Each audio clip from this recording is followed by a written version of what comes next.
ગુજરાત રાજ્ય સરકાર દ્વારા શહેર તેમજ ગ્રામીણ વિસ્તારના સુખાકારી અને વિકાસના કામોમાં કરોડો રૂપિયાની ગ્રાન્ટો ફાળવવામાં આવે છે, પરંતુ કેટલાક ભ્રષ્ટ અધિકારીઓ આવી ગ્રાન્ટોના નાણાં બારોબાર ચાઉ કરી દેતા હોય છે। જુઓ અમારા આ ખાસ અહેવાલમાં ભ્રષ્ટાચારની વધુ એક પોલ।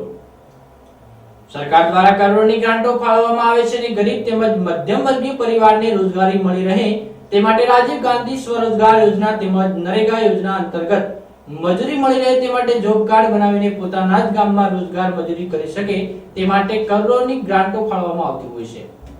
પરંતુ આજના યુગમાં ભ્રષ્ટાચારના કારણે વિકાસના નાણાંનો ગેરલાભ ઉઠાવી રહ્યા હોવાની વધુ એક બુમરાણ ડીસા તાલુકાના ભાદરા ગામના લોકોમાં ઉઠવા પામી છે, જેમાં નરેગા યોજનાનું કોઈ પણ કામ સ્થળ પર થયું નથી અને ચોપડે દર્શાવીને સરપંચે નાણાં બારોબાર ચાઉ કર્યા હોવાના ભાદરા ગામના સરપંચ સામે આક્ષેપો ગ્રામજનોએ કર્યા હતા। ડીસા તાલુકા પંચાયત દ્વારા સન 2013-14 અને 2015ના વર્ષમાં સરદાર અને ઇન્દિરા આવાસ યોજના અને ખાસ કરીને નરેગા યોજનામાં કોઈ વ્યાપક ગેરરીતિ ન આચરાય તે માટે મજૂરી કરતા વ્યક્તિઓના ખાતામાં તેમની મજૂરીના પૈસા મળી રહે તે માટે બેંક ખાતામાં ખાતા ખોલાવીને જોબ કાર્ડ આપવામાં આવે છે,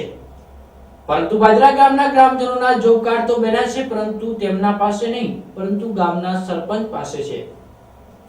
તેમજ મજૂરી માટે બોલાયા પણ નથી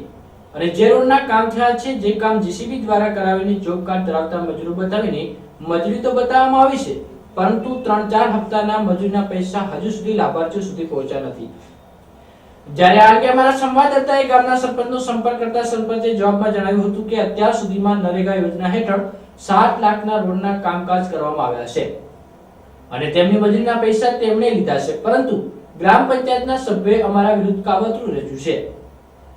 જો કે સત્ય શું છે તે તો તપાસ બાદ જ માલુમ પડશે। નરેગા યોજનામાં વ્યાપક ગેરરીતિની સરપંચ સામે ઉઠેલી ફરિયાદના લીધે જિલ્લા વિકાસ અધિકારી અને જિલ્લા ગ્રામ વિકાસ એજન્સી આ અંગે તપાસ કરીને ગરીબ અને મધ્યમ વર્ગીય મજૂર વર્ગને સાચો ન્યાય આપશે કે નહીં તે તો આવનારો સમય જ બતાવશે।